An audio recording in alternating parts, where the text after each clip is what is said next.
Hey everyone, I am going to do a quick tutorial for you on how I ship from home for my Posh business because of popular request. Um, so this quality might not be so great because I'm just doing it on a little bit of a bootleg setup. But um, the first thing that you should probably do is think about supplies. Um, the supplies that I use are from USPS and from a couple different eco-friendly packing supply companies. Um, my thinking personally is that I'm willing to spend a little bit more and have the additional tax write-off to make sure that the supplies that I'm using are in alignment with the values that we try to demonstrate by supporting naturally based products. So I feel a little bit better about using post-consumer and post-industrial waste in my poly mailers. It's also good to see if this is something that matters to you, or you have a little bit of extra money to spend, that they are also recyclable or reusable. Like these ones have two, so people can receive them and then reuse them, so they get multiple uses before they end up recycled or in the trash.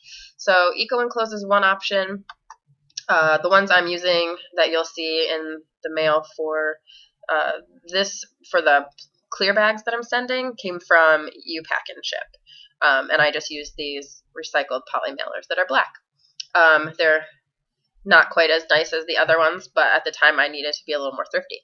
Okay, so for priority, I go to USPS.com and I just order them here, but you can also go to the post office and ask for padded flat rate envelopes. I also sometimes get the if you do go online, you just go to shipping supplies, and you can search here for priority mail. You just look for the flat bubble wrap ones, and it takes sometimes a really long time for them to actually arrive at my house. So I have to order them in advance, but it's nice because I don't have to go anywhere to get them because I don't have any time to do that. So you can order flat rate boxes, flat rate mailers. You can also get prepaid ones, so you can pay for them up front, and then you don't have to pay for the shipping later. You don't have to deal with that. But you can just look around this site for that, or go to the post office and ask them. So the last supply that I use is half sheet shipping labels, and I get mine from Amazon. You can just search for shipping labels. They have a lot of different kinds. I usually just look for what's the cheapest, and you can get 2 labels on a page. And it's 8.5 by 11, so I just put it into my printer and print. So one comes out, I just put it back in and print on the other side to get 2 labels done. So just look for them and make sure that they're compatible with your printer. Make sure that they're not the special kind that go into a special label printer. I've known a couple people who have done that and had to return them and didn't have their labels when they wanted them. So from there, I have started using Shippo. With this cute little hippo, because it doesn't require a subscription. So you know that if you don't happen to have to ship a lot one month, you're not paying for something you're not using. I also did the math on that, and I think to use stamps.com, you have to mail like over 300 packages to make it worth your money. There is a little bit of a discount, I think, on stamps.com, but there's a discount on here too. I'm so sorry, I'm a little bit sick, so I'm going to keep clearing my throat. So I'm already logged in, but what you would do is sign up here. Signing up just creates an account. You don't have to pay for anything. But I'm already logged in, so when I show up here, my cookies and cash already remember me, so you can just click that to go to your dashboard. And here, it's going to show all of your names, or all the people who ordered clear bags, because what I did was import a spreadsheet where I had taken all of your information from an exported CSV file from the virtual office, and then narrowed it down to just people who had ordered, and then took out all the columns that weren't relevant, and then imported it and just matched it up. So it was like, which column is the name, which column, and it just, I could compare my column names with what the information they needed, and then it opened it up, and it had created basically a quote-unquote order for each person, and then I was able to easily create the labels. So that was really nice. If you're just going to be doing 1 or 2 at a time, or samples for 5 people, you can manually enter. You don't need a spreadsheet. You don't need to get fancy. You would just click on orders, and on this page you have an option to manually create the order. So what I had done was imported a CSV file because I had 22 or 23 of you and didn't want to sit and go back and forth copying and pasting addresses from my virtual office because it was a lot. But usually I only do a few at a time. So you can go here, and this is your standard. Here you put your own information, and I like to put my website here just so that it's visible, it's seen. I figure it doesn't hurt anyone to see it. Even maybe the mail carrier will be curious about what this is and check it out. Who knows? So here you would put the recipient's address. For this example, I'm just going to put myself and my address. And for some reason it imported it from my autofill, but it's wrong. Okay, so you type in their information here, and you go next, and then you will have the opportunity to choose what kind of, what is this? Company. Sorry, see? A little troubleshooting. Okay, so now it'll go to the next page, and here is where you tell it what you want to ship. So if you're using your own packaging, which is like those poly mailers that I showed you, then you just have to put in the dimensions so that they can make sure it's not like a weird or gigantic item. And I just usually approximate, and then the weight. And for example, those poly mailers were 13 ounces. And I didn't change any of the rest of this. It's a residential recipient.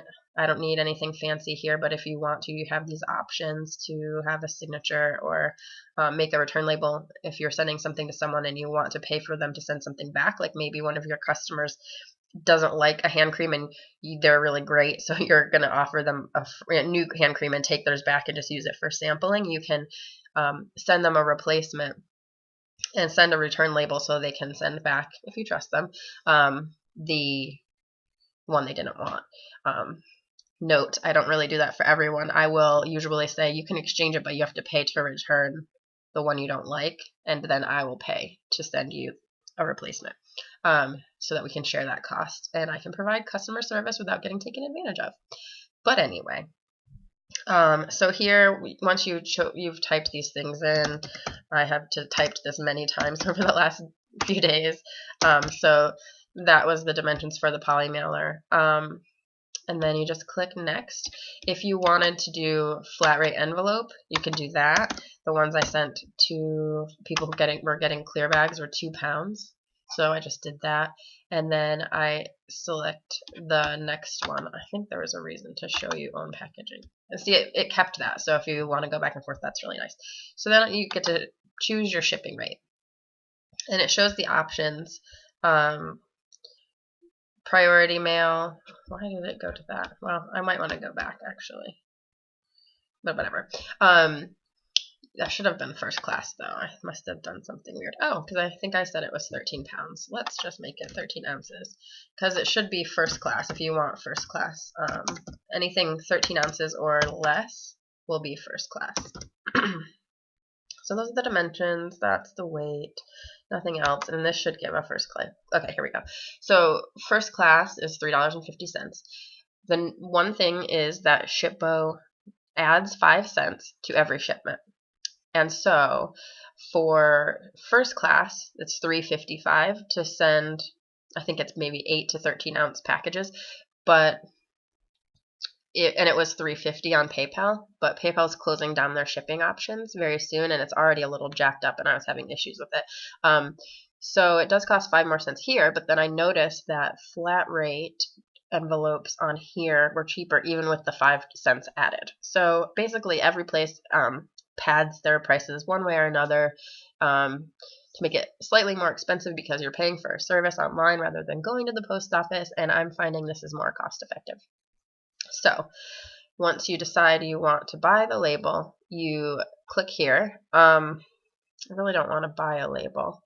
But what happens on the next page is that it gives you an option to, I have to remember now, it gives you an option to print the label. Once you're there, it's like, okay, you successfully bought this label. And the first time you do it, it's going to ask for your how you want to pay, credit card information. You can use your ProPay card number, PoshPay card number.